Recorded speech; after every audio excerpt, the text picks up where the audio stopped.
एक दिन माता ने देखा कि घर में बड़े जोरों का प्रकाश हो रहा है और बहुत से तेज पूर्ण दिव्य दिव्य पुरुष बालक निमाई की पूजा और स्तुति कर रहे हैं। ये देखकर माता को बड़ा भय मालूम हुआ। वे जल्दी से घर के भीतर गई और वहां जाकर देखा कि निमाई तो सुखपूर्वक शयन कर रहे हैं, कोई नहीं है। ये बात सची देवी ने अपने पति पंडित जगन्नाथ मिश्र से कही। मिश्र जी ने कहा, हम तो पहले से ही जानते हैं कि कोई महापुरुष हमारे घर पधारे हैं। ये बालक नहीं, ये कोई साधारण बालक नहीं है। एक दिन आंगन में चरण चिन्ह देखे निमाई के, जिनमें ध्वजा वज्र कुश, जो भागवती भगवान के चरण चिन्ह है वो चिन्ह, छोटे छोटे चरण और उनमें ध्वजा वज्र अंकुश आदि चिन्ह। सची देवी बड़ी विस्मित हो गई। जगन्नाथ मिश्र को बुलाया और कहा, देखो ये चरण चिन्ह तो भगवान के हैं। भाग्यवान दंपति उन चरणों की धूल अपने मस्तक पर चढ़ाई। मिश्र जी ने कहा, मालूम पड़ता है कि हम पर कृपा करने के लिए बाल गोपाल ठाकुर स्वयं आंगन में घूमने आए। ये हम लोगों का परम सौभाग्य है। इतने में उन्होंने निमाई के छोटे छोटे चरण तलवे देखे तो उसमें भी वही चिन्ह। बड़े आश्चर्यचकित हुए। जगन्नाथ मिश्र ने निमाई के नाना जो महान विद्वान और ज्योतिषाचार्य थे नीलांबर चक्रवर्ती जी, उनको बुलाया और निमाई के हाथ तथा पैरों की रेखा उन्हें दिखाई। ये सब देखकर चक्रवर्ती महाशय बोले, हमने तो उसी दिन जन्म कुंडली ही देखकर कह दिया था कि ये बालक कोई साधारण बालक नहीं है, भविष्य में इसके द्वारा संसार का बहुत बड़ा कल्याण होगा। एक दिन मिश्र जी ने निमाई से कहा, बेटा भीतर से पुस्तक तो ले आ। निमाई हंसते हुए भीतर चले गए। मिश्र जी को ऐसा प्रतीत हुआ मानो चरणों में नूपुर की ध्वनि आ रही है। उन्होंने सची देवी से पूछा, निमाई को नूपुर तुमने पहना दिए क्या? सची देवी ने उत्तर दिया, नहीं तो नूपुर तो मैंने नहीं पहनाए, देखते नहीं हो उसके पैरों में सिवाय कडूलों के और कुछ भी नहीं है। मिश्र जी समझकर चुप हो गए कि नूपुर ध्वनि क्यों सुनाई दी। निमाई आए और ग्रंथ रखकर चले गए। रोज ऐसी नई भागवतिक अनुभूतियां सची माता और जगन्नाथ मिश्र को होती कि ये बालक साक्षात भगवान का निज बपू है। एक दिन ये अपनी माता से किसी बात पर झगड़ बैठे। बच्चे और चंचल तो थे ही, अड़ गए अपनी बात पर। माता ने बहुत मनाया, नहीं माने। तब माता रोष में भरकर बाहर जाने लगी। तीनों ने अपने कोमल करों से माता पर थोड़ा थपक मारी। माता का हृदय भर आया। उन्होंने निमाई की अलौकिक लीलाएं और उनकी लोकोत्तर सभी बातें स्मरण होने लगी। वे अपने भाग्य की सराहना करने लगी कि कहाँ मेरे यहाँ ऐसा महापुरुष आ गया। इसी बीच में उन्हें अपनी गरीब अवस्था, दरिद्र अवस्था का भी स्मरण हो आया कि अगर आज हमारे पास सामग्रियां होती तो मैं बहुत लुटाती। मेरे घर में ऐसा महापुरुष आया। दुख के बीच में माता अधीर हो उठी। काश आज मेरे पास वस्तुएं होती, अपने लाला को न्यौछावर करके लाला के ऊपर सबको बांटती। पास पड़ोस की स्त्रियां किसी न किसी बहाने से निमाई के दर्शन करने आती। उन्होंने देखा कि तो मूर्छित पड़ी है तो पंखा से वायु की। निमाई घबरा गए। माता की ऐसी अवस्था देखकर स्त्रियों से पूछने लगे, माँ को क्या हो गया और ये किस प्रकार अच्छी होंगी? उनमें से किसी स्त्री ने कह दिया, यदि इन्हें ताजा नारियल का जल पिलाओ तो अभी ये होश में आ जाएंगे। ये सुनकर छोटे छोटे चरणों से बाहर गए और ताजा नारियल लेकर तुरंत वापस आ गए और नारियल को फोड़कर सची माता को जल पिलाया। वो जब धीरे धीरे होश में आई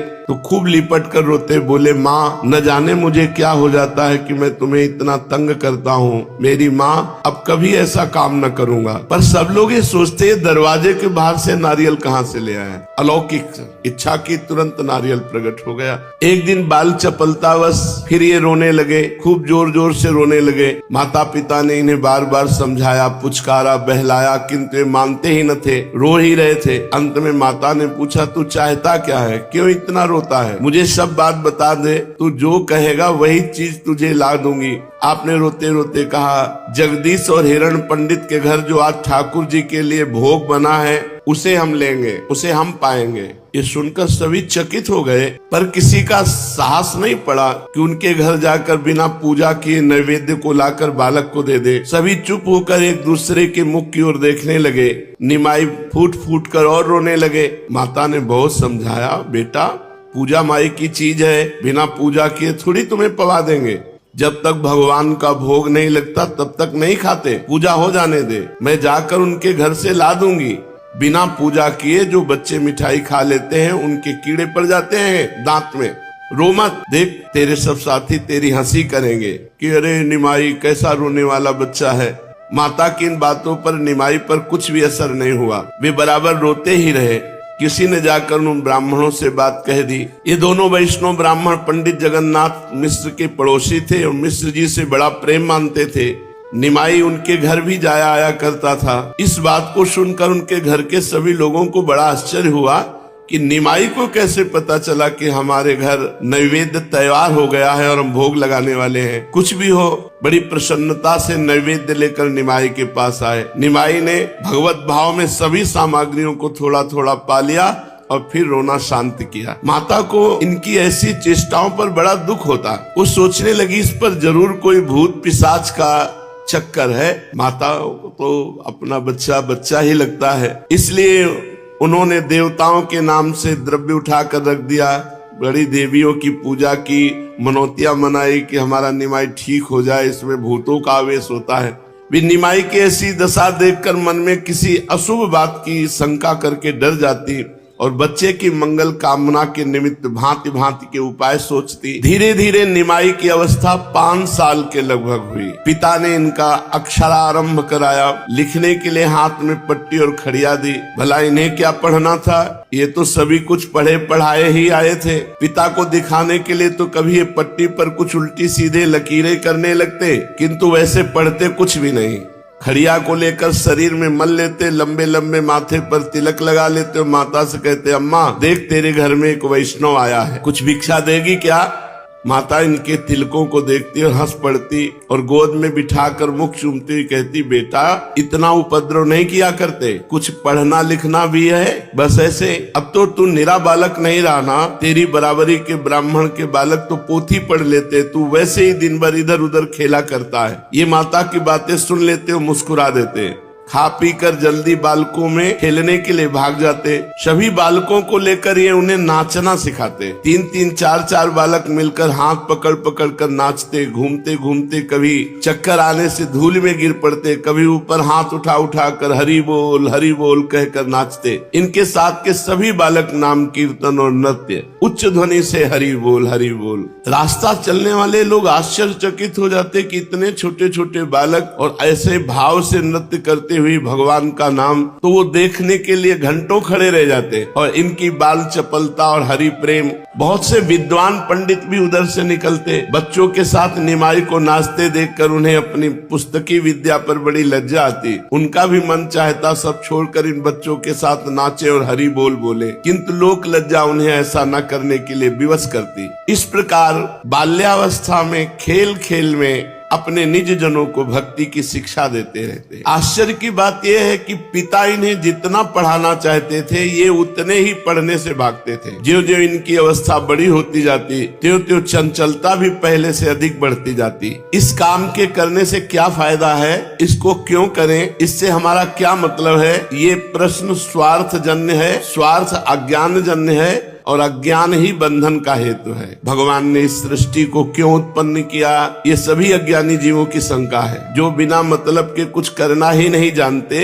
इसलिए भगवान व्यासदेव जी ने इसका यही सीधा उत्तर दिया है कि उसका कुछ भी मतलब नहीं, बाल लीलावत है। बच्चों को देखा है, खाली गाड़ी देखकर उस पर बहुत दूर तक चढ़कर चले जाते हैं, फिर उधर से पैदल ही लौट आते हैं। कोई पूछे ऐसा करने से उन्हें क्या लाभ, इसका उत्तर कुछ भी नहीं। लाभ हानि बच्चा नहीं जानते, उनका खेल है। उसके लिए 2 चीजें हैं, नहीं या तो लाभ ही लाभ और या तो हानि ही हानि। उनके लिए पवित्र लाभ हानि, इससे कोई मतलब नहीं। हाँ, ज्यों ज्यों हम लोगों के संसर्ग में रहकर ज्ञान या अज्ञान सीखते जाते हैं, त्यों त्यों मतलब और फायदा की बुद्धि जागृत होती जाती है बच्चों में। उस समय बाल्यावस्था द्वंद्वातीत अवस्था होती है। धीरे धीरे वो जैसे जैसे विवेक बढ़ता है, उल्लुप्त हो जाती है। वो आनंद जाता रहता है, निर्द्वंद वाला। बाल भाव कितना मनोहर है। जब साधारण बालकों के ही विनोद में परम आनंद और उल्लास भरा रहता है, तब दिव्य बालकों की लीलाओं की तो कहना ही क्या। उस समय तो लोग उन्हें नहीं जानते। ज्यों ज्यों उनके जीवन में प्रकाश होने लगता है, त्यों ही त्यों उन पुरानी बातों में भी रस भरता जाता है। निमाई अलौकिक बालक थे। उनकी लीलाएं भी बड़ी मधुर और साधारण बालकों की भांति होने पर भी परम अलौकिक थी। 3-4 वर्ष की अवस्था के बालक की कितनी गूढ़ गूढ़ बातें हो सकती हैं। एक दिन माता ने देखा निमाई एकदम नंग धड़ंग है। फिर इधर उधर से चीर उठाकर लपेट ली, सारे शरीर में धूल लपेट ली और एक घूरे पर अशुद्ध हाड़ियों पर जाकर बैठ गए और हाड़ियों में से कालिख लेकर मुंह और माथे पर काली काली लंबी लंबी रेखाएं खींच ली। शरीर में जगह जगह काली बिंदी लगा ली और एक फूटी हुई हाड़ी को खपड़े से बजा बजा कर गा रहे हैं। स्वर्ण जैसे शरीर पर भस्म के ऊपर काली काली बिंदी बहुत ही भली मालूम होती थी। जो उधर से निकलता वो इन अवधूत को देख करके आनंद हो जाता और खड़ा हो जाता। पर निमाई अपने राग में मस्त थे, उन्हें दीन दुनिया का कुछ भी पता नहीं। किसी ने जाकर ये समाचार सची माता को सुनाया। माता दौड़ी दौड़ी आई और 2-4 मीठी मीठी प्रेम युक्त कड़ी बातें कहकर डांटने लगी। निमाई तू बहुत बदमाशी करने लगा है, भला ब्राह्मण का बेटा होकर ऐसे अपवित्र स्थान में ऐसे ऐसे बैठना। आपने कहा अम्मा स्थान क्या अपवित्र और क्या पवित्र, स्थान तो सभी एक से हैं। हाँ, जो स्थान भगवान की पूजा नहीं की जाती, भगवान का नाम उच्चारण नहीं किया जाता, वो अपवित्र है, वहाँ बैठना ठीक नहीं है। इन हाड़ियों में तो भगवान का प्रसाद बनाया गया है, फिर भला ये हाड़ियां अपवित्र कैसे हो सकती हैं? और मैं नाम कीर्तन कर रहा हूँ तो ये जगह अपवित्र कैसे हो सकती है? माता ने डांट कर कहा बहुत ज्ञान मत छांट, जल्दी से उठ और स्नान कर। निमाई भला कब उठने वाले थे, वे तो वहीं डटे रहे। फिर वही अपना राग अलापना शुरू किया, हरि बोल हरि बोल। माता ने जब देखा वो किसी तरह नहीं उठता तो स्वयं जाकर इनका हाथ पकड़कर उठा लाई और घर में आकर इन्हें स्नान कराया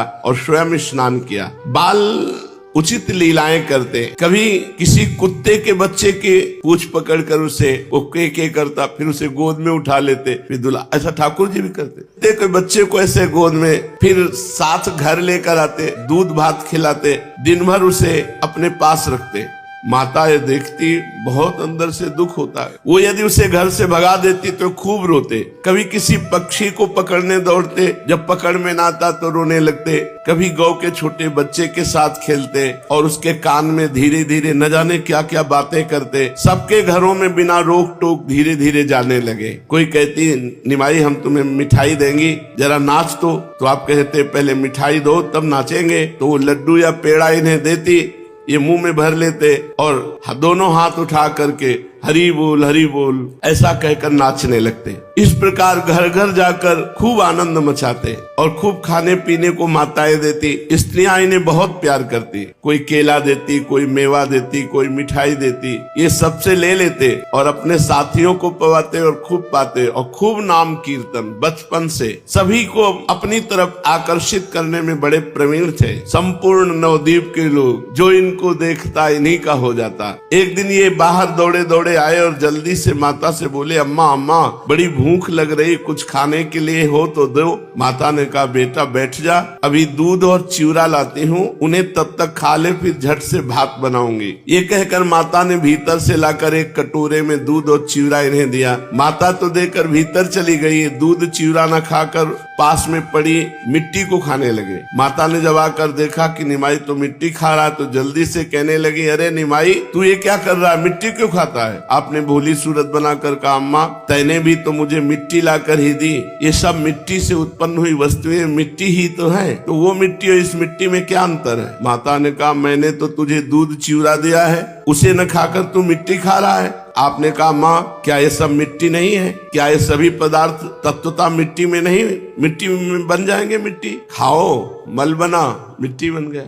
माता ने इतना छोटा बच्चा, इसको ऐसे कैसे ज्ञान है? पुचकार कर बोली बेटा सब मिट्टी है लेकिन काम अलग अलग है। घड़ा भी मिट्टी है, रेत भी मिट्टी है, तो घड़े में ही पानी भर सकता है, रेत में नहीं। ऐसे ही मिट्टी खाकर पेट खराब हो जाएगा, इसके खाने से हमारा जीवन चलेगा। इसलिए सबका काम अलग अलग है। आपने मुंह बनाकर कहा हाँ ऐसी बात तो है, तो हमें पहले क्यों नहीं बता दिया? अब ऐसा नहीं करेंगे, अब भूख लगने पर मैं तुमसे मांग कर ही खाऊंगा, मिट्टी नहीं खाऊंगा। इस प्रकार भांति भांति की क्रीड़ाओं के द्वारा निमाई माता को दिव्य सुख का आस्वादन कराने लगे। माता इनकी भोली और गूढ़ ज्ञान से सनी हुई बातें सुन सुनकर कभी तो आश्चर्य करने लगती, कभी आनंद के सागर में गोते लगाने लगती। निमाई की सभी लीलाएं दिव्य हैं। अन्य साधारण बालकों की भांति वे चंचलता और चपलता तो करते हैं, किंतु इनकी चंचलता में एक अलौकिक भाव की आभा दृष्टि गोचर होती है। जिसके साथ ये चपलता करते उसे किसी भी दशा में इनके ऊपर गुस्सा नहीं आता, प्रत्युत वो प्रसन्न ही होता है। ये चंचलता की हद कर देते हैं। जिस बात के लिए मना किया जाता है उसे ही ये हठ पूर्वक बार बार करेंगे। यही इनकी विशेषता थी। इन्हें अपवित्र या पवित्र किसी भी वस्तु से राग या द्वेष नहीं, इनके लिए सब समान ही है। एक दिन की बात है कि निमाई के पिता पंडित जगन्नाथ मिश्र गंगा स्नान करके घर लौट रहे थे। उन्होंने अपने घर के समीप एक परदेसी ब्राह्मण को देखा। देखने में वो ब्राह्मण किसी शुभ तीर्थ का प्रतीत होता था। उसके चेहरे पर तेज था, माथे पर चंदन का तिलक था, गले में तुलसी की माला थी, मुख से प्रतिक्षण भगवान नाम जप कर रहा था। मिश्र जी ने ब्राह्मण को देखकर नम्रता पूर्वक उसके चरणों में प्रणाम किया और अपने यहाँ आतिथ्य स्वीकार करने की प्रार्थना की। मिश्र जी के शील स्वभाव को देखकर ब्राह्मण ने उनका अतिथि होना स्वीकार किया और वे उनके साथ ही साथ घर में आए। घर पहुंचकर मिश्र जी ने ब्राह्मण के चरणों को धोया, उस जल को अपने परिवार के सहित सिर पर चढ़ाया, घर में छिड़का, आचमन किया। इसके अनंतर विधिवत अर्घपाद्य आचमनी तथा फल फूल के द्वारा ब्राह्मण की पूजा की। पश्चात भोजन बना लेने की भी प्रार्थना की। ब्राह्मण ने भोजन बनाना स्वीकार कर लिया। सची देवी ने घर के दूसरी ओर लीप पोत कर ब्राह्मण की रसोई की सभी सामग्री जुटा दी। पैर धोकर ब्राह्मण देव रसोई में गए। दाल बनाई, चावल बनाया, साग बनाया, आलू भूनकर उनका भुर्ता बना लिया। सची देवी ने पापड़ दे दिया, उन्हें भूनकर ब्राह्मण ने को रख दिया। सब सामग्री बन जाने पर ब्राह्मण ने एक बड़ी थाल में चावल निकाले, दाल भी हांडी से निकालकर थाली में रखी, केले के पत्ते पर साग और भुर्ता रखा, भुने पापड़ रखे और आसन में बैठ गए। सभी पदार्थों में तुलसी पत्र डाले, आचमन करके भगवान का ध्यान करते हुए आवाहन किया। आंखें बंद करके सभी पदार्थों को विष्णु भगवान के अर्पण करने लगे। इतने में घुटनों के बल धीरे धीरे चलते हुए चुपके से निमाई जी आए और सब भोग पाने लगे। ब्राह्मण ने जब कुछ आवाज सुनी तो आंख खोल के देखा तो सामने ये भोग पा रहे हैं। ब्राह्मण एकदम चौंक उठा, जोर से कहने लगा, अरे ये क्या हो गया। इतना ही सुनते निमाई भयभीत की भांति वहां से भागने लगे। मिश्र जी दौड़े, हाय हाय इसने सब रसोई अपवित्र कर दी। कोलाहल सुनकर सची देवी भी वहां आ गई। मिश्र जी बालक निमाई को मारने के लिए दौड़े। निमाई जल्दी से जाकर माता के गोद में लिपट गए। इतने में ब्राह्मण आ गए। उन्होंने मिश्र जी को पकड़ लिया और बड़े प्रेम से कहने लगे, आप तो पंडित हैं, सब जानते हैं, भला बच्चे को चौके चूल्हे का क्या ज्ञान। इसके ऊपर आप गुस्सा न करें, भोजन की बात है, थोड़ा चना चरवण खाकर जल पी लेते हैं। सभी को बड़ा दुख हुआ।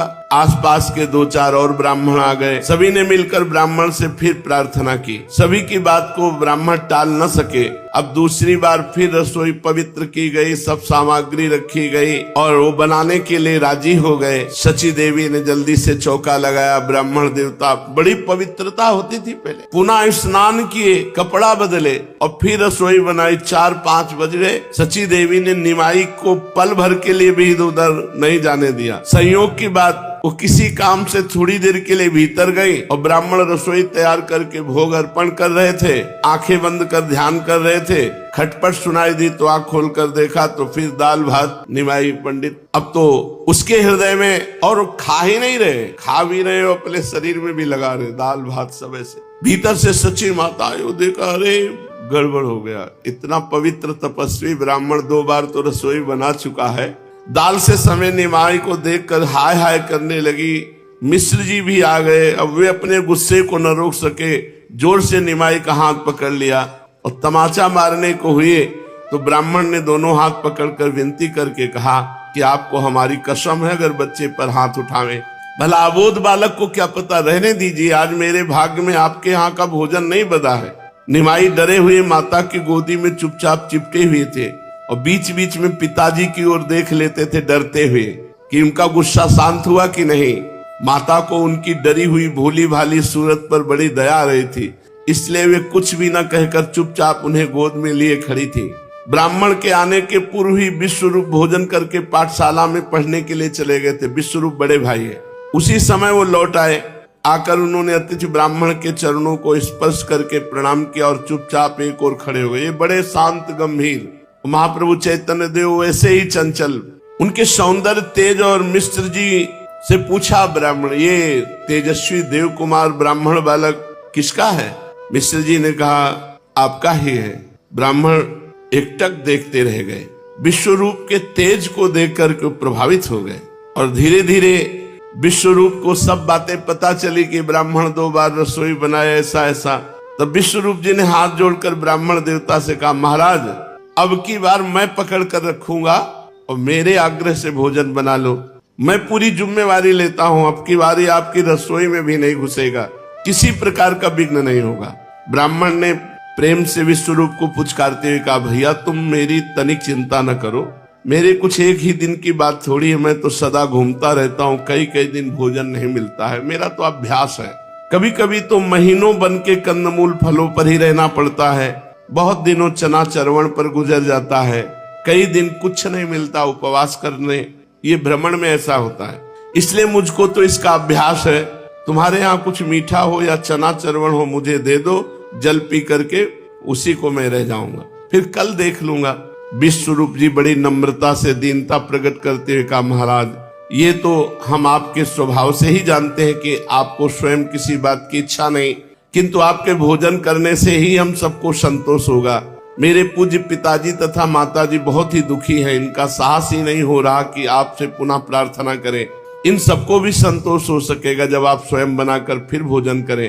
अपने लिए नहीं किंतु हमारी प्रसन्नता के निमित्त आप भोजन बनावें।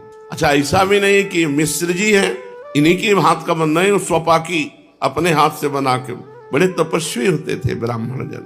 विश्वरूप जी ने जब बड़े प्रेम से ऐसा विनय भरी बात कही तो ब्राह्मण कुछ भी न कह सके। उन्होंने पुनः भोजन बनाना आरंभ किया। तीसरी बार अब की निमाई को रस्सी से बांध दिया गया कि बहुत चंचल है, जब तक ब्राह्मण भोजन न पा जाए तब तक। और विश्वरूप उनके पास रस्सी से बांध दिया कि भूल से भी इधर उधर नेत्र विश्वरूप के हो जाए तो चले जाएंगे, तो रस्सी से बांध दिया। जैसे यशोदा मैया ने उखल में बांध दिया था भगवान श्री कृष्ण को। अब ब्राह्मण को भोजन बनाते बनाते रात्रि हो गई। शाम के शुरू किया था। दैव गति से सब थके हुए दिन भर के थे, तो किस मैया को, जगन्नाथ मिश्र को नींद आ गई। ब्राह्मण देव भोजन बनाकर जो भी आंख मूंद कर भगवान का ध्यान किया तो साक्षात चतुर्भुज भगवान उनके सामने उपस्थित हो गए। और देखते देखते 4 भुजाओं की जगह 8 भुजाएं दृष्टिगोचर होने लगी। 4 भुजाओं में शंख, चक्र, गदा और पद्म विराजमान। एक हाथ में माखन दूसरे से खा रहे हैं और 2 हाथों से मुरली बजा रहे हैं। ऐसा 8 भुजा रूप। और भगवान हंसते हुए कहा, तुम मुझे बुलाता है, मैं निमाई के रूप में तेरे पास आता हूं, तू मुझे पहचान नहीं पाता? अरे मैं तेरे ऊपर बहुत प्रसन्न हूं, इसलिए कृपा करने के लिए निमाई के रूप में मैं आता हूं। तुम मुझसे अपना अभीष्ट वर मांगो। गदगद कंठ हाथ जोड़े ब्राह्मण ने धीरे धीरे कहा, हे पुरुषोत्तम, आपकी माया अनंत है, भला मैं क्षुद्र प्राणी उसे कैसे समझ सकता हूँ। हे निरंजन, मुझ अज्ञानी के ऊपर आपने इतनी कृपा की, मैं तो अपने को इसके सर्वथा अयोग्य समझता हूँ। भगवान, मैंने न कोई तप किया, न कभी ध्यान किया, न जप किया, न दान, न धर्म, न पूजा, न पाठ। मैंने आपकी प्रसन्नता के निमित्त कुछ भी तो नहीं किया, फिर भी मुझ दीनहीन कंगाल पर आपने इतनी कृपा की। इसे मैं आपकी स्वाभाविक करुणा ही समझता हूँ। मेरा कोई ऐसा महान साधन तो नहीं था जिससे आपके दर्शन हो सके। हे नाथ, यदि आप मुझे वरदान देना ही चाहते हैं तो मैं यही वरदान मांगता हूँ कि आपकी मंजुल मूर्ति मेरे मन मंदिर में सदा बनी रहे। एवमस्तु। ऐसा कहकर भगवान उनके ध्यान में अंतर्धान हो गए। ब्राह्मण बड़े ही आनंद और उल्लास के साथ भोजन किया। इतने में ही माता आदि की आंखें खुली तो निमाई को पास ही सोता देखकर उनको बड़ी प्रसन्नता हुई। जब देखा कि ब्राह्मण बड़े प्रेम से प्रसाद पाकर निवृत्त हो गए हैं तब तो उन्हें परम संतोष हुआ। प्रातःकाल ब्राह्मण देवता निमाई को मन ही मन प्रणाम करके चले गए और जब तक वे रहे नित्य प्रति किसी न किसी बहाने आकर निमाई के दर्शन कर जाते थे। ऐसे बड़भागी भक्तों के दर्शन सदगृहस्थियों को ही कभी कभी हुआ करते हैं। अब निमाई पंडित बोलने भी लगे थे। स्त्रियां खिलाते खिलाते कहती, निमाई तो किसी के भी हाथ का चावल खा लेता है, तेरा विवाह भी ना होगा और बहू भी ना आवेगी, ऐसे किसी के हाथ के चावल को नहीं खाते हैं ब्राह्मण लोग। देख, ब्राह्मण के बालक खूब पवित्रता से रहते हैं, तू अच्छी तरह रहेगा, उपद्रव न करेगा तो बटुआ सी तेरी बहू आएगी, रुनझुन करती हुई घर में घूमेगी। अब बदमाशी करेगा तो तेरा ब्याह नहीं होगा।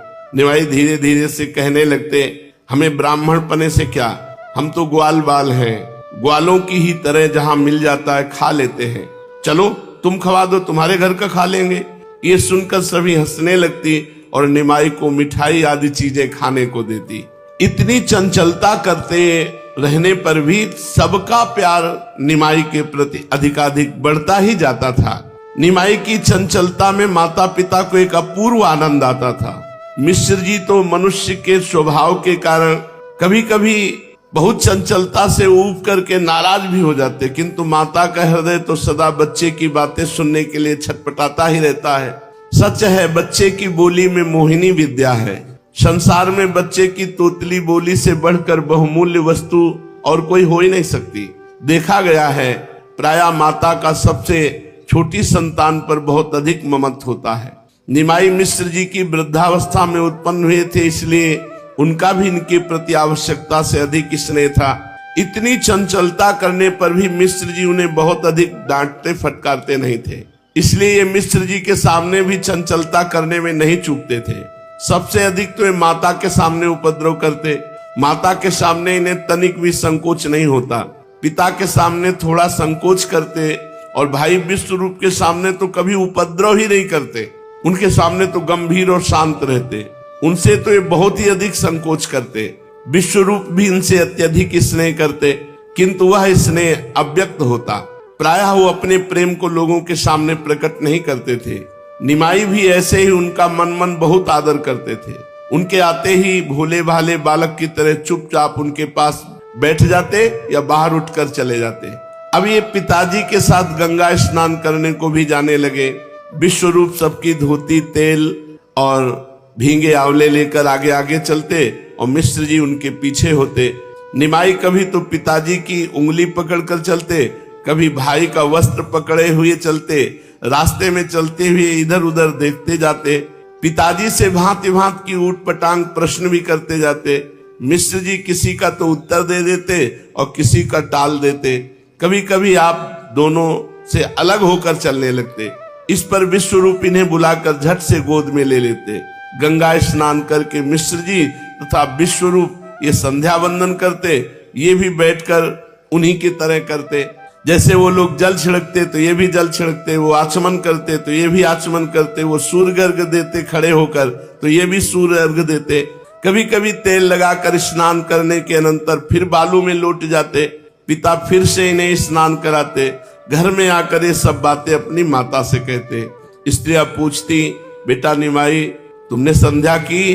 तब आप पद्मासन लगाकर बैठ जाते और आंखें बंद करके धीरे धीरे ओठ हिलाने लगते और नाक बंद करके प्राणायाम का अभिनय करते। जब ये छोटे छोटे हाथों को उठाकर सूर्य की ओर टकटकी लगाकर उपस्थान का ढंग दिखाते, तब स्त्रियां हंसने लगती। इसी प्रकार ये जिसकी भी किसी की भी नकल करते। बड़ा चांचल्य, बड़ा हंसी आनंद। एक दिन मिश्र जी के साथ ये गंगा स्नान करने गए। स्नान करने के अनंतर मिश्र जी प्रायः पास के भगवान के मंदिर में दर्शन करने जाया करते थे। ये भी शाम के समय कभी कभी बालकों के साथ उसमें आरती देखने और प्रसाद लेने चले जाते थे। आज दोपहर को भी ये मिश्र जी के साथ मंदिर में चले गए। मिश्र जी ने जिस प्रकार साष्टांग प्रणाम किया उसी प्रकार इन्होंने भी किया। उन्होंने प्रदक्षिणा की, तब ये भी प्रदक्षिणा करने लगे। पिताजी को हाथ बांधे देकर इन्होंने भी हाथ जोड़ लिया और इधर उधर देखते भालते हाथ जोड़े जगन मोहन में बैठ गए। पुजारी जी ने मिश्र जी को चम्मच में थोड़ा केसर कपूर मिश्रित प्रसादी चंदन दिया। इनका ध्यान तो उस तरफ था ही नहीं, ये तो ना जाने किस चीज को देख रहे थे। पुजारी जी ने थोड़ा सा चंदन इन्हें भी दिया। इन्होंने कुछ खाने की चीज पंचामृत आज समझकर हाथ फैलाया और चंदन को ग्रहण किया और चट से उसे पा लिया। पुजारी जी और मिश्र जी देखकर हंसने लगे। कड़वा लगने से ये वहीं थू थू करने लगे, कैसा प्रसाद है। और गुस्सा दिखाते हुए बोले, कड़वा कड़वा प्रसाद पुजारी जी ने जाने आज कहां से दे दिया। मिश्र जी ने हंसते कहा, यह प्रसाद नहीं है, प्रसादी चंदन है, इसे लगाना चाहिए, खाना नहीं चाहिए, इसे मस्तक पर लगाते। आपने मुंह बना के कहा तो हमें पहले क्यों नहीं बताया कि इसे मस्तक पर लगाना चाहिए। पुजारी जी ने जल्दी से इन्हें एक पेड़ा दिया, फिर ये पाकर खुश हो गए। घर आकर माता जी से इन्होंने सभी बातें कही। अब धीरे धीरे और बड़े हो गए, अकेले गंगा जी पर चले जाते और वहां घंटों नाम कीर्तन करते, बच्चों के साथ एकत्रित होकर नाम कीर्तन करते और 2-2, 3-3 बार गंगा स्नान करते। कभी कभी बालू के लड्डू बना बना कर अपने साथ के लड़कों को मारते, खेलते। गंगा जी में पत्र पुष्प निकाल निकाल कर उनमें से बालू में बाग बनाते और नाना प्रकार की बाल लीलाएं करते। मिश्र जी ने बहुत समझाते कि बेटा पढ़ना लिखना चाहिए, किंतु ये उनकी बातों पर ध्यान ही न देते, दिन भर बालकों के साथ खेला ही करते। एक दिन मिश्र जी को इन पर बड़ा गुस्सा आया, ये इन्हें पीटने के लिए गंगा किनारे गए। सची देवी जी ने देखा मिश्र जी को बहुत क्रोध है, वे भी गंगा किनारे उनके पीछे पीछे चल दी। वहां ये बच्चों के साथ खूब उपद्रव कर रहे थे। मिश्र जी तो गुस्से में भरे हुए थे, इन्हें उपद्रव करते देखकर वे आपे से बाहर हो गए, इन्हें पकड़ने के लिए दौड़े। ये बड़े चालाक थे। पिता को गुस्से में अपनी ओर आते देखकर ये खूब जोर से घर की तरफ भागे। रास्ते में माता मिल गई, झट से उनसे जाकर लिपट गए। माता ने गोद में उठाकर छुपा लिया। माता कहती थी, तू बहुत उपद्रव करता है, किसी की बात नहीं मानता, आज तेरे पिता तुझे खूब पीटेंगे। इतने में मिश्र जी आ गए और वे बाह पकड़कर इन्हें सची देवी की गोद में से खींचने लगे। माता चुपचाप खड़ी थी। इसी बीच और भी 10-5 आदमी इधर उधर से आ गए। सभी मिश्र जी को समझाने लगे, अरे बच्चा है, समझता नहीं है, धीरे धीरे पढ़ने लगेगा। आप पंडित होकर भी बच्चे पर इतना गुस्सा करते हो, नहीं करना चाहिए। सब लोगों के समझाने पर मिश्र जी का गुस्सा शांत हुआ। पीछे उन्हें अपने ऊपर पश्चाताप भी हुआ कि इतना क्रोध नहीं करना चाहिए। उसी दिन रात्रि को स्वप्न में एक महापुरुष प्रकट हुए और जगन्नाथ मिश्र महाप्रभु चैतन्य देव के पिताजी को स्वप्न में कहा कि आप अपने इस पुत्र को साधारण पुरुष ही समझ रहे हैं, ये अलौकिक महापुरुष है, इसे पीटना नहीं, गुस्सा मत किया करो, ये ठीक नहीं जैसे आप अपने बच्चे के साथ व्यवहार करते हैं, क्योंकि महापुरुष है आपका बच्चा। स्वप्न में मिश्र जी ने उत्तर दिया कि देखो, ये चाहे महापुरुष हो या साधारण पुरुष हो, जब ये हमारे यहाँ पुत्र रूप में प्रकट हुए तो हम इनकी भत्सना करेंगे और इनके थप्पड़ भी मारेंगे, ये हमें अधिकार दिया है। जब हमारे पुत्र रूप में प्रकट हुए तो हम इनको डांटेंगे भी, इनको पीटेंगे भी, ये हमारा धर्म है पुत्र को शिक्षा देना, इसलिए शिक्षा देने के निमित्त हम ऐसा जरूर करेंगे।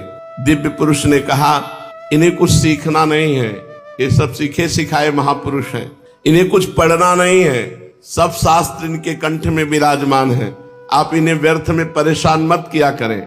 इस पर इन्होंने कहा, पिता का तो यही धर्म है कि वो अपने पुत्र को सदा शिक्षा ही देता रहे, फिर चाहे पुत्र कितना ही गुणी तथा शास्त्रज्ञ क्यों न हो, मैं अपने धर्म का पालन अवश्य करूंगा और आवश्यकता होने पर इनको दंड भी दूंगा। महापुरुष मुस्कुरा दिए और अंतर्धान हो गए।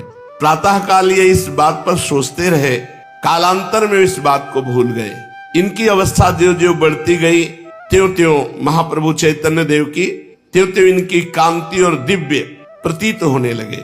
शरीर से हृष्ट पुष्ट, सभी अंग सुगठित, मनोहर, शरीर में इतना बल था कि वे 4-4, 5-5 लड़के मिलकर भी इन्हें पराजित नहीं कर सकते थे। पर इनके चेहरे से चंचलता सदा छिटकती रहती, जो भी इन्हें देखता वो खुश हो जाता और सचेष्ट भी।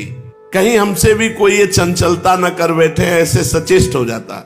रास्ते में सीधे चलना तो जानते ही नहीं थे, कूद कूद कर चलना जानते थे। चैतन्य महाप्रभु जब रास्ते में चले, कूद कूद कर आनंद मगन। सीढ़ियों से गंगा जी में उतरना हो तो सदा 1-2 सीढ़ी छोड़कर ही कूदते कूदते उतरे। रास्ते में 2-4 लड़कों को खेलते देखकर ये किसी दूसरे को उनके ऊपर ऐसे ढकेल देते और जोर से हंसने लगते। गंगा किनारे पर छोटी छोटी कन्याएं पूजा सामग्री लेकर देवी तथा गंगा जी की पूजा करने जाती। आप उनके पास पहुंच जाते हो, कहते सब नैवेद्य हमें चढ़ाओ, तुम्हें मनोवांछित वर मिलेगा।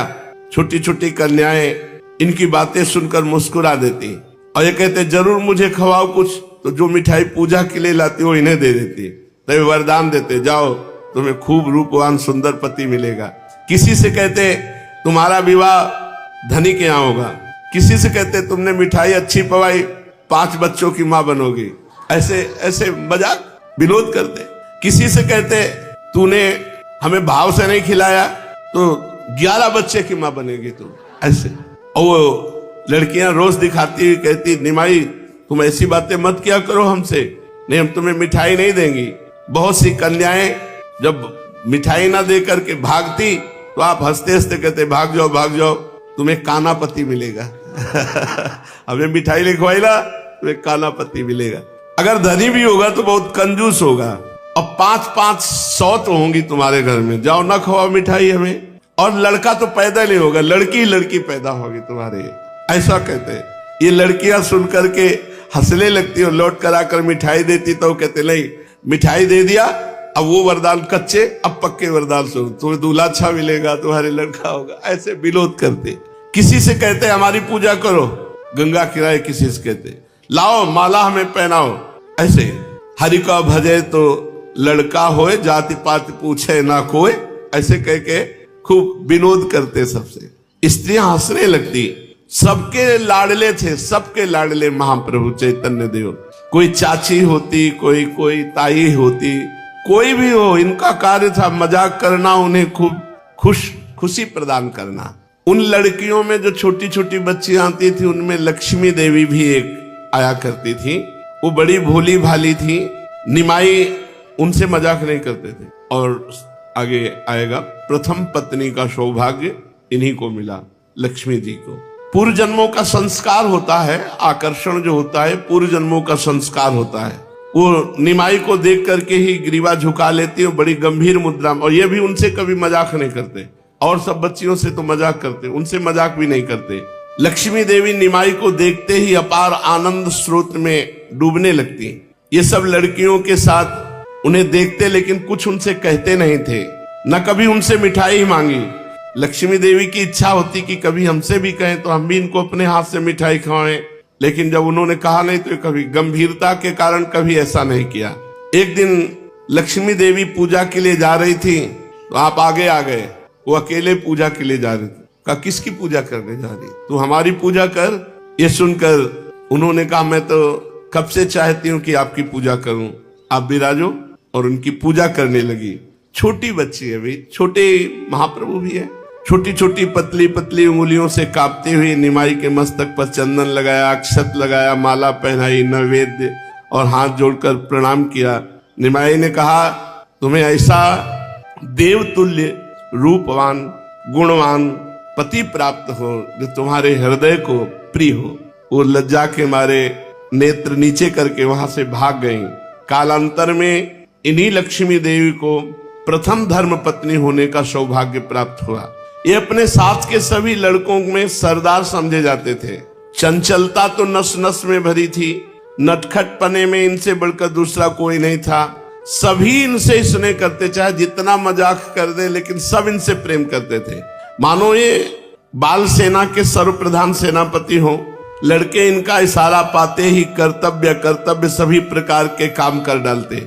बालकपन से इनमें मोहिनी विद्या थी कि जो एक बार इनको देख ले इनका हो गया, वो सदा के लिए इनका सेवक बन जाता। इसलिए वे अपने सभी साथियों को लेकर गंगा किनारे भांति भांति की बाल क्रीड़ाएं करते। इन्हें स्त्री पुरुषों को तंग करने में बड़ा मजा आता था। कभी कभी ये बहुत से बालू के छोटे छोटे लड्डू बनवाते और सभी की झोलियों में 10-10, 20-20 लड्डू भर देते और चुपचाप एक और खड़े हो जाते। और जब कोई पंडित मंत्र उच्चारण करते हुए गंगा स्नान करके निकला तो ये आदेश कर देते, हाँ बस ऊपर लड्डू की बरछार, बालू के लड्डू की बरछार। और वो मंत्र पढ़ना भूल जाता, इतने लड्डू पड़ते उसके ऊपर। कभी कोई स्नान कर रहा है तो उसकी सूखी धोती उठाई और गंगा जी में गीली करके रख दी। कभी ऐसा करते कि जहां 10-5 बैठे हुए हैं वहां धीरे से जाते और अपने साथियों को इशारा कर देते तो हर एक का वस्त्र एक से गांठ लगा लेते। जब वो खड़े होके चलते तो सब एक दूसरे की तरफ खींचते, ताली बजा के हंसते। बाल चपलता। जब वे स्नान करने उठते तो एक दूसरे को अपनी ओर खींचता। कभी कभी वस्त्र भी फट जाते। ये अपने साथियों के साथ अलग खड़े होकर ताली बजा बजा कर खूब जोरों से हंसते। सभी लोग हंसने लगते, बेचारे वे लज्जित हो जाते। कभी कभी लड़कों के साथ घंटों स्नान करते गंगा जी में, एक दूसरे के ऊपर घंटों पानी उलीचते रहते।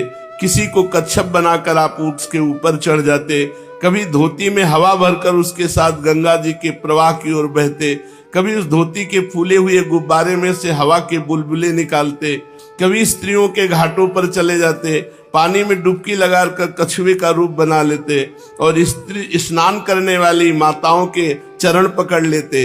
स्त्रियां चीत्कार करके जब बाहर निकलती तो हंसते हुए जल के ऊपर आकर सबसे कहते, देखो हम कैसे कछुए बने, डर गई ना। स्त्रियां मधुर मधुर बातें करती हुई चल तू आज घर चल, सची मैया से तेरे को आज दंड दिलवाएंगी, मिश्र जी तुझे मारते मारते ठीक कर देंगे। कोई कहता इतना दंगली लड़का तो हमने नहीं देखा। दंगली माने उपद्रव करने वाला, ये तो हद कर देता है। हमारे लड़के भी तो हैं लेकिन ऐसे नहीं है। तो सबके लड़के निमाई पंडित थोड़ी होते हैं, वे हमारी बातें मानते हैं। कोई कहती न जाने इस छोकरे में क्या जादू है कि उपद्रव इतना करता है फिर भी गुस्सा नहीं आता, बहुत प्यारा लगता है। स्त्रियों की भांति पुरुष भी इनके भांति भांति के उपद्रवों से तंग आ जाते। देखो बाल अवस्था जैसे भगवान श्री कृष्ण की, गोपियां दूध दूहने के लिए जाने के समय जो होता था उसके पहले ही बछड़े छोड़कर सब गाय दूध पी गए। बछड़े गायों का वो गई तो वहां देखा तो सब एक से कभी बछड़ों की पूंछ पकड़ लेते, उन्हीं के साथ दौड़ते। जैसे भगवान की बाल लीलाएं ऐसे महाप्रभु चैतन्य देव की। बहुत लोग जाकर के पिताजी से शिकायत करते, जगन्नाथ मिश्र से। स्त्रियां भी और पुरुष भी उल्हाना देती। वो सोचते कि ये बालक है क्या, इतना उपद्रव करता है। सची देवी तो सभी की खुशामद करती और विनय के साथ कहती, अब मैं क्या करूं, मान लो तुम्हारा ही लड़का है, अगर तुम्हारा लड़का होता ऐसा उपद्रव करता तो तुम क्या करती। ऐसे जैसे यशोदा मैया सब गोपियों से विनय करती, समझाती, जितना चाहो माखन ले लो लेकिन कोई अशुभ मत बोलना। सची माता हाथ जोड़कर सबसे कहती, मैं बहुत मना करती हूँ पर वो नहीं मानता है। देखो अगर तुम्हारी बस चले तो पकड़ कर खूब पीटा करो। स्त्रियां हंस पड़ती, मन मन खुश हो जाती।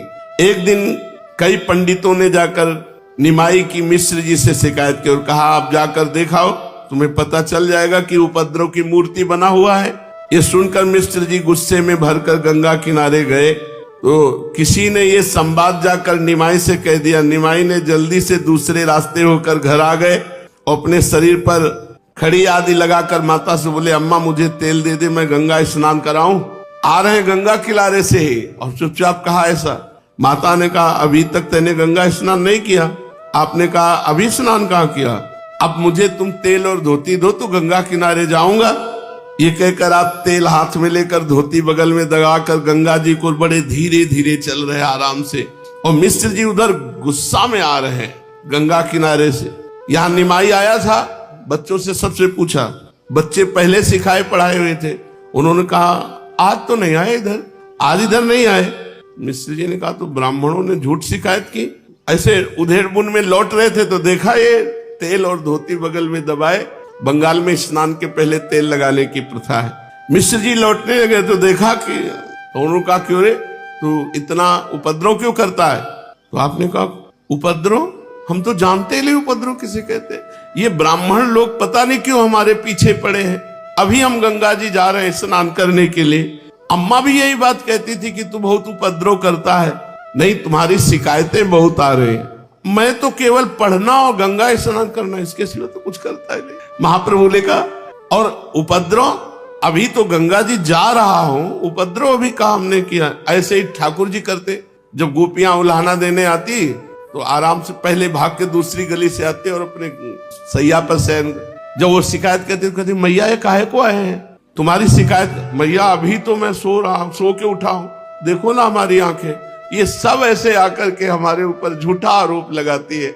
ऐसे जैसे चंचल नटखट ठाकुर जी, वैसे ही महाप्रभु चैतन्य देव जी। हमें पता है कि ये कुछ स्त्रियां, कुछ पंडित लोग हमारी खुशी नहीं देख सकते। चैतन्य महाप्रभु ने कहा, और ये शिकायत आकर के करते हो, हमें पिटवाना चाहते, हमें पता है, पहले से पता है। मिश्र जी चुप हो जाते क्योंकि अब कोई प्रमाण नहीं है। अब वो महाप्रभु गंगा जी की ओर धीरे धीरे चुपचाप चले जाते। और लड़कों में जाके कहते, देखा कैसा हमारा प्लान फिट हो गया, उपद्रव भी किया और पिताजी भी चुपचाप चले गए। इस प्रकार आप ऐसी बाल लीलाएं करते। माता पिता को इनकी इस चांचल्य वृत्ति से बहुत ही आनंद प्राप्त होता। विश्वरूप 12 वर्ष के हो गए थे, किंतु वे जन्म से ही गंभीर, कभी कोई चंचलता नहीं। बहुत बड़ा आदर करते थे जगन्नाथ मिश्र, क्योंकि वो गंभीर, जो बोले बहुत विचार पूर्वक बोले, कोई चंचलता नहीं। अच्छा, 12 वर्ष बड़े थे चैतन्य महाप्रभु से, तो अब इनकी 16 वर्ष की अवस्था हो गई थी विश्वरूप जी की।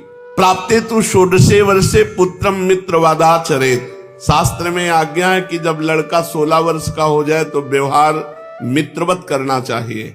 मिश्र जी बड़ा प्यार और सम्मान करते विश्वरूप जी का। एक दिन माता ने भोजन बनाकर तैयार कर लिया, किंतु विश्वरूप अभी तक पाठशाला से नहीं आए।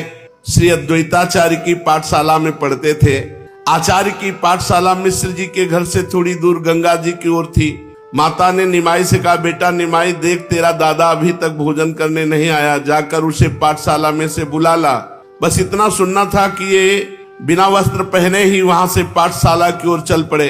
शरीर की कांति तपाए हुए स्वर्ण की भांति सूर्य के प्रकाश के साथ मिलकर झलमल झलमल कर रही थी। गौर वर्ण शरीर पर स्वच्छ साफ धोती बड़ी ही भली मालूम पड़ती थी।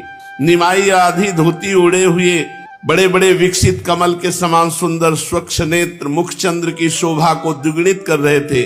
आचार्य के सामने हंसते हंसते इन्होंने भाई से कहा, दादा चलो, भात तैयार हो गया, अम्मा तुम्हें बुला रही। विश्वरूप ने निमाई को गोद में उठा लिया और स्नेह से बोले, निमाई तुमने आचार्य देव को प्रणाम नहीं किया, प्रणाम करो। ये सुनकर निमाई कुछ लजाते हुए मुस्कुराने लगे। वे लज्जा के कारण भाई विश्वरूप की गोद में छिपे से जाते थे। आचार्य से आज्ञा लेकर विश्वरूप घर चलने को तैयार हुए। निमाई विश्वरूप का वस्त्र पकड़े उनके पीछे खड़े हुए थे। अद्वैताचार्य ने निमाई को खूब ध्यान से देखा। आज पहले ही पहल उन्होंने निमाई को भली भांति देखा। देखकर उनके शरीर में बिजली सी कांप गई। उन्हें प्रतीत होने लगा कि मैं इतने दिनों से भवभयहारी जनार्दन भगवान की उपासना कर रहा हूं। वे ही जनार्दन साकार रूप धारण कर इस बालक के रूप में मुझे अभय प्रदान करने आए हैं। उन्होंने मन ही मन निमाई के चरणों में प्रणाम किया और अपने भाव को दबाते हुए कहा, विश्वरूप ये तुम्हारा भाई है? विश्वरूप ने नम्रता पूर्वक कहा, हाँ आचार्य देव, ये मेरा छोटा अनुज है, बड़ा चंचल है। आपके सामने ऐसे चुपचाप भोले बालक की भांति खड़ा है। आप इसे गंगा किनारे या घर में देखें तो पता चलेगा कितना कौतुकी है। संसार को उलट पलट कर डालता है। माता तो इसे तंग हो गई है इससे। आचार्य सुनकर हंसने लगे। निमाई विश्वरूप की आड़ में से छिपकर आचार्य की ओर देखने लगे। विश्वरूप का वस्त्र पकड़कर जाते जाते 2-3 बार मुड़कर आचार्य की तरफ देखा और आचार्य ने निमाई की तरफ देखा। आचार्य तो चेतना शून्य होते जा रहे थे। वे ठीक ठीक समझ ना पा रहे थे कि जैसे भगवान के रूप में हमारा चित्त आकर्षित होता, वैसे इस बालक के ऊपर हठात आकर्षण हो रहा है। यही अद्वैताचार्य गौरांग देव के विशेष पार्षद बने आगे चलकर, जिनके द्वारा गौरांग अवतारी माने जाने लगे। इसलिए अब ये जान लेना जरूरी है कि अद्वैताचार्य कौन है और इनकी पाठशाला क्या है। ये शेष चर्चा आगे। श्री राधा वल्लभ लाल की।